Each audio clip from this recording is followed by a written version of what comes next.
Hello, welcome to day 8 of the Advent tea year. Clearly I'm in a completely different setup, and that is because my personal laptop decided that it did not really want to be part of the recording situation anymore. So I had to move my entire setup upstairs into my office space and commandeer my husband's computer again and just try and record directly there. So we'll see how this goes. Here's hoping it reduces those technical problems completely, but we'll see. So with day 8 here, today's tea is Caramel Shortbread, and reflecting quite a bit on that. Now this guy, I do know, does require at least a 5-minute steep, and so I did bring my hot water up with me already, and it's ready to go basically. So I am going to need to go ahead and get this going pretty soon here, so that way I don't lose out on my steep time. All right, so I'm going to quickly go through what's in this tea and then show it on camera, put it in a tea bag, and start steeping it, and then I'll talk about my ingredients for today. So, in this particular tea today, we have apple, which at this point I don't think we're terribly shocked by.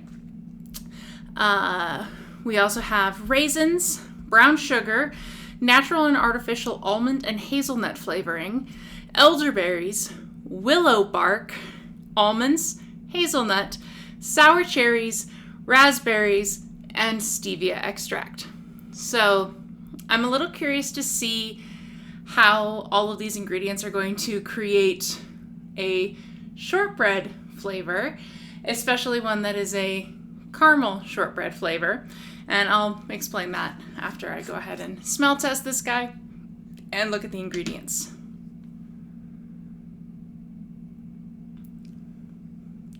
It definitely smells like a baked good in this little tin here.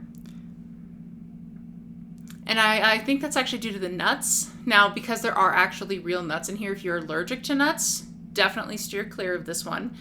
That should be obvious, but it's not just artificial flavorings. There are nut chunks in here, which I can already see. Yeah, it actually smells really nice. I am hoping that it's going to have a good flavor on that, but if you recall the gingerbread blondie, it was a little disappointing in the actual flavor compared to that smell test. So let's see if I can shake this out here.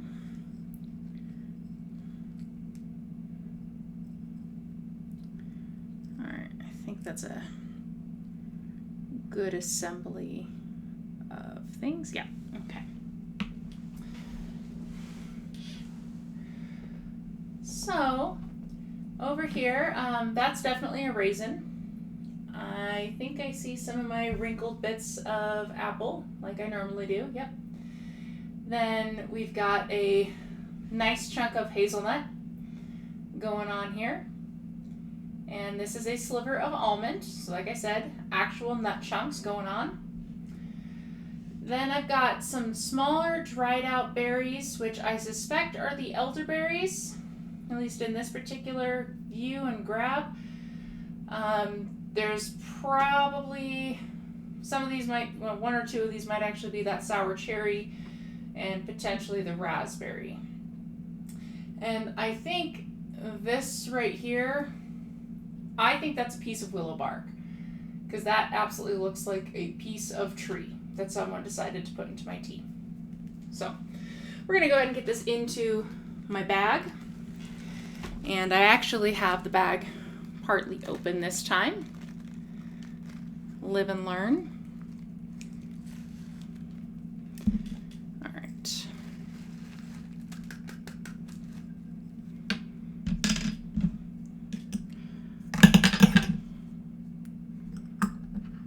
Dropping things, that's what all the noise is.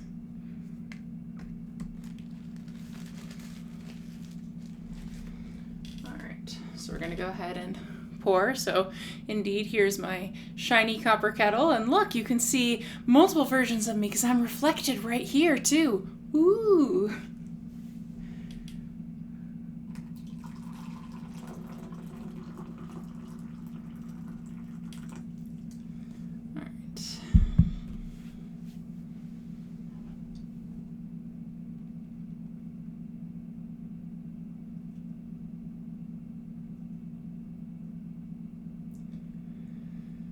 So, I think one of the reasons why this particular tea asks for such a long steep is because, like that gingerbread blondie, there's actually no tea in this tea. This is completely herbal, and so you can definitely drink it whatever time of day you like, and you're not going to suffer any caffeine effects with that. I am, of course, interested to see what the actual color ends up looking like. Remember, the gingerbread blondie ended up being pretty light. Now, I know that was because I was a little short on the time, so hopefully by starting this off with the water and getting it going, we will actually experience a much better steep on this. Now, I am really, like I said, curious about that combination of flavors and how it's all going to create caramel shortbread. So when we think about shortbread, of course, we're talking about a baked good, a biscuit, if you ascribe to the British tradition of describing cookies, as Americans call them. And a shortbread is known for how much shortening you put into it. So it tends to be buttery, it's going to be almost dry, and it's going to kind of crumble or snap. And that's just what you're looking for in a shortbread. In many ways, it is a butterier, crumblier, and thicker fatty cutty without the fruit. So yeah, in case you thought I forgot about fatty cutties, no, never. You can never forget about a fatty cutty once you've had a fatty cutty. So that's what we're looking at in terms of that shortbread. Now, a caramel shortbread is something that's going to make me personally think about the millionaire shortbread, and a millionaire shortbread is basically a fancy grown-up version of a Twix bar. It's got the shortbread layer on the bottom, then it's got the caramel, and then on top it has a dark chocolate ganache, and you finish it with some sea salt. That's at least what you typically see in a millionaire shortbread. So just smelling that kind of was what I got as far as the vibe, was what caramel shortbread makes me think of. Now, of course, we don't have the chocolate in this tea, so we're not going to have a full millionaire's kind of flavoring. But that is kind of what expectation I am looking for. So I said I'm pretty sure that the flavor comes from the nuts, but those aren't what I'm going to talk about. I want to talk about those surprising ingredients. I want to talk about that elderberry and the willow bark because, like I said, there's a tree in with my tea leaves here. And I also want to talk about the sour cherries because those three things combined don't make me think of caramel or shortbread. So, without further ado, let's brew this. And yes, I am very proud of myself for that joke. Starting with elderberries. Elderberries are also known as sambucus, which sounds like mucus, and as such, that might actually help you remember where you may have heard of elderberries from. Frequently, experts will recommend that you take elderberry syrup at the onset of getting sick because elderberries and the vitamins and minerals within them are actually shown to have some minor effect on reducing and even preventing cold and flu symptoms, which of course includes that disgusting mucus that builds up. So there is absolutely some health benefit and medicinal benefit to elderberry, and I know plenty of people personally who take elderberry whenever they are getting sick. I personally like to have elderberry cough drops or throat lozenges, so that way I have something that tastes pretty good and doesn't taste super medicinal, while also knowing that I'm getting something that's going to be reasonably good for my body there.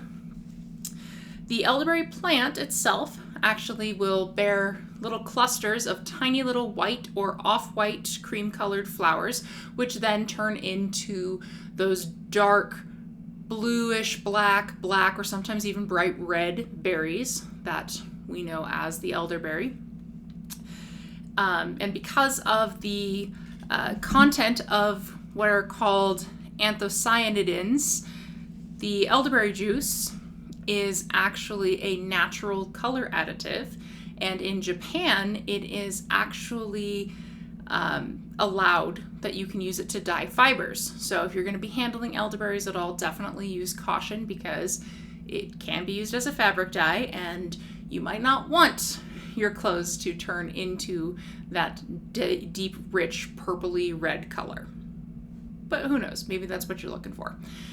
Now, what's interesting is that uncooked elderberries and other parts of this plant are actually poisonous. In 1983, there was an incident of approximately 20-ish people who all got pretty horribly ill because they ended up consuming uncooked elderberry syrup. I think it was as part of like a punch or a drink or something. It was at some sort of get-together. No one died from what I found, but they were all pretty sick. And this is actually because elderberries, as a raw form, contain cyanogenic glycosides. And what a glycoside is, it's a specific grouping of separate atoms and elements within a molecule.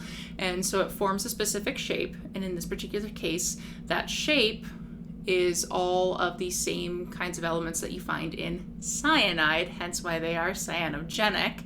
And when the plant itself is under attack, such as when a stupid human decides that it wants to try and eat this raw plant, then that particular chemical ends up kind of being released into the main part of the cell, into the cytoplasm, which is basically the goo inside the cell wall that holds everything in there and just lets everything hang out, right? There are enzymes in the cytoplasm which then activate that glycoside and cause it to essentially collapse. And then in that collapse, during that reaction, what ends up getting released is hydrogen cyanide, or prussic acid, depending on what you may be familiar with. Now, prussic acid or hydrogen cyanide, is colorless, it is obviously poisonous, and it is also extremely flammable. And dissolves instantly in liquid. That's mostly a joke on that, except for the fact that hydrogen cyanide is miscible, M-I-S-C-I-B-L-E. And miscibility is the property of one particular compound to mix into a homogeneous solution with another compound, typically water. And miscibility means that it doesn't matter what quantity of either substance you have, once they mix, they are homogenized, you can't really get them apart again, and there is no limit to how much of them you can actually mix together. So that hydrogen cyanide is what really is going to cause that illness for people. And the illness within that usually extends to nausea, vomiting, cramping, diarrhea, and even muscle weakness. So definitely don't consume elderberries uncooked, and that of course does extend to all parts of the plant. Now what's interesting is that cyanogenic glycoside exists in higher quantities in teas that are made from the flower or the leaves than in teas made from the berries. So that makes me have a lot of faith in the tea that I'm about to drink, right? But it should be fine because these are cooked, dried berries that I'm seeing in the tea rather than leaves and twigs.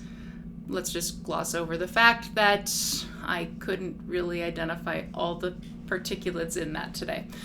Anyway, if you were able to actually eat raw elderberries, they are actually a low caloric food, and for 100 grams or 3.5 ounces of raw elderberries, you're only looking at a caloric load of 73 calories, so that's cool, and you end up with 7 grams of dietary fiber.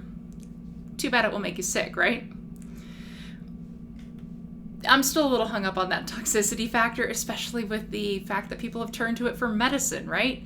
So let's just move on from that, because if nothing else, I have learned from American society that when you're uncomfortable with something, just bury it deep and move on to something else. So let's talk about willow bark instead, those bits of tree that I swear are in this tea. Now, willow bark is sometimes called nature's aspirin, and there are a few reasons for that, and we will get to that as I explore willow bark a little bit more. In fact, it has been used for centuries as a natural pain reliever, particularly for people who have chronic headaches and back pain. So potentially, if you have found that traditional painkillers are not working, you might look at getting a willow bark supplement, but don't rush out and do that too soon. In fact, willow bark can also theoretically aid a little bit in weight loss. So now I'm not necessarily sure, am I excited about this tea for potentially being able to deal with, sore back and have that weight loss effect, or am I still hung up a little bit on that toxicity possibility from elderberries, right? Now, willow bark comes from the branches of a willow tree, specifically a 2 to 3 year old willow tree, so I'm not entirely sure how you would know what the age of your willow tree is. I'm not super good at counting tree rings myself, but 2 to 3 year old willow trees, and willow trees are actually found pretty much all over the globe except for in Australia and Antarctica, so chances are you can actually find a willow tree near where you live. But again, if you're going to be going and trying to find your own willow bark, you might want to make sure that you actually know the willow tree in question and know its history. I'm not saying chat it up or anything, but definitely don't just go pulling bark off of strange willow trees. In particular, this is because willow trees that are used for medicinal properties tend to be either the white willow or the black willow. Those are the two most common that you'll find used for medicines. And of course, naturally, do use caution if you're going to use any kind of natural supplement, because natural supplements can interact with the medications that you actually already take and can make your health a lot worse. For instance, willow bark can negatively interact with blood thinners and with beta blockers, and can lead to Reyes syndrome, which is toxicity of the liver. Consequently, children 16 and under should not use willow bark for any reason whatsoever, nor should individuals who are pregnant or who are breastfeeding. If you happen to have ulcers, do use caution with willow bark as well, because willow bark can, just like aspirin can, cause more stomach bleeding issues. So that's why you don't want to necessarily rush out and go and get willow bark to try and ease your pain naturally. Aspirin gets its main active ingredient, which is salicin, gets that from willow bark. So you're still going to have something more along the lines of natural in aspirin, and it's going to be at least a little more regulated than a supplement. So again, use caution. Regardless, most studies do show that when willow bark is taken properly and at the correct dosage, the risks and side effects of it are pretty minimal. So really, we're not going to face too much danger from how little David's tea has put, into this blend at all. Now, of course, we've talked about the tree, and I haven't found a lot of flavor aspects about willow bark. So let's talk about sour cherries instead, because I think we all might have an experience with what cherry tastes like and something that is a little bit more sour. So sour cherries are actually native to Europe and Southwest Asia, and like many other plants, they ended up going along with settlers as people moved across the globe, because there are now sour cherries in many locations, including in the Middle East and even in the United States. In fact, Turkey is the #1 producer of sour cherries, and the United States is up in that top 10 list. And cherries grow pretty well as long as they have a nice fertile soil and can really help keep themselves fertile. They are self-fertilizers essentially, and they're a great pollinator plant. And so actually cherries do pretty well here in Colorado. There are actually 2 varieties of sour cherry that end up growing pretty well here along the Front Range, and those are the Montmorency and the North Star sour cherries. Interestingly, that sour cherry tree is smaller than the sweet cherry tree. They are obviously going to be related, same kind of fruit, just different flavor profiles. And of the sour cherries, there are 2 primary varieties. I know I mentioned a couple that grow here in Colorado, but other than that, there are 2 primary varieties that you're going to find commercially. Those are also known as, if we remember from last video, cultivars, and those are the Morello, which is a dark red in color, and the Amarel, which is a light red. Sour cherries were, just as an interesting point, known to the ancient Greeks in 300 BCE, and they were also popular among the Persians and the Romans. It's the Romans who actually brought sour cherries to Britain, and then in England specifically, cultivating sour cherries became popular because of Henry VIII. And by 1640, there were over 24 named cultivars, remember those varieties, of sour cherries, and by World War II, that number did exceed 50. So it is interesting that we got all the way up to around 50 varieties, and yet commercially we usually only find a handful of them. That potentially suggests that it's just not as viable to trade those other types of cherries. It's not economically sound. It might also suggest that they're just not as popular, they're too expensive. All those kinds of things could contribute to why we really only see those 2 cultivars. Regardless, sour cherries find a popular use in liqueurs and other drinks, such as the Portuguese ginhinha. I'm not entirely sure how to pronounce that. I probably butchered it, so I will spell it here for you. Ginjinha. And sour cherries are also found in the Belgian Kriek Lambic, which is a type of beer. But you can also find sour cherries in any number of soups, pork dishes, cakes, tarts, pies, syrups, jams. Pretty much anything that you would use a normal cherry for, you can use a sour cherry for. It's just going to give you a slightly different, more acidic flavor profile. I still am not sure how that's going to help me get a caramel taste on my tea here, or even a buttery biscuit kind of taste. So I guess there's really only one way to find out, and that's to go ahead and taste this tea. So indeed, with that gingerbread blondie, we've got a much lighter color in our steep here. It's a very gold color. And I think because I did more carefully follow those brewing directions, I'm getting closer to what kind of steep I really should be getting.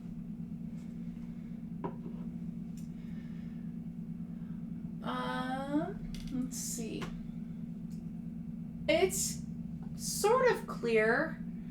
I can kind of see to the bottom, not nearly as crystal clear as some of the other ones I've had, but it's not bad. And with the lighting being what it is up here, you can't really see that it is truly a very, very gold color on this tea. Well, you kind of can see.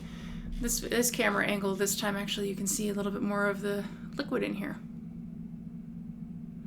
I do still get very prominent baked good kind of notes here when I'm smelling the actual liquor.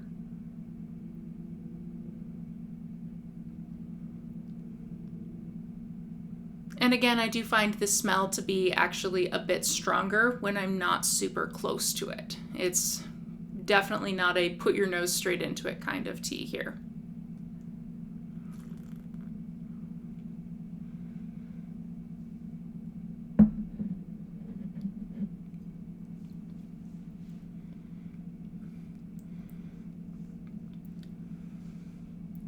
So this one's weird, but not in the way that the gingerbread blondie was weird when I was like, oh, that's strange. Because I do recognize immediately that I'm getting a fruit flavor, and then it starts to kind of shift to a sour taste, and then before it can register as being unpleasantly sour, then I feel like I actually get, strangely enough, that sort of biscuity flavor as it finishes out. And I will say, I think this tastes more like caramel shortbread than I think the gingerbread blondie tasted like gingerbread or blondie. So this tea, I think, does rank above that one, which, remember, I put down at the bottom of the ones I'd had so far. So this one's definitely better than the gingerbread blondie, in my opinion. As for where else it could rank here,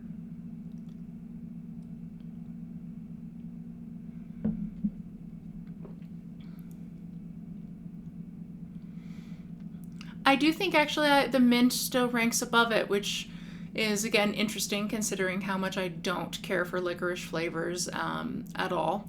I think that it's more well blended in that mint than in this tea because again I go through that progression of the flavor from fruit to sour and then finishing with more of that cookie kind of flavoring. It almost reminds me of a chocolate cake shot where you have your hazelnut liqueur and vodka and lemon juice and all of that combined somehow actually creates the flavor of chocolate cake, but only if you do it in the right order and basically take everything all together. If you don't do it that specific way, you don't get the flavor of the chocolate cake. So that's kind of what I feel is going on here with this tea. Again, it's fine. It's not my favorite. I definitely have had other teas in this set that I far prefer and will continue to enjoy until my sample is gone and potentially even look for having just on hand, namely that chocolate almond. That chocolate covered almond is still the one to beat. So here's hoping we'll see it. We've only got 13, no, I can't do math. 16. I'm fast forwarding my days, 16 days to accomplish that. And so we'll see what happens. Anyway, thank you for tolerating the rambling again and the different setup. Haven't really had a chance to familiarize myself everything up here. Hopefully it continues to go well, and I will see you later.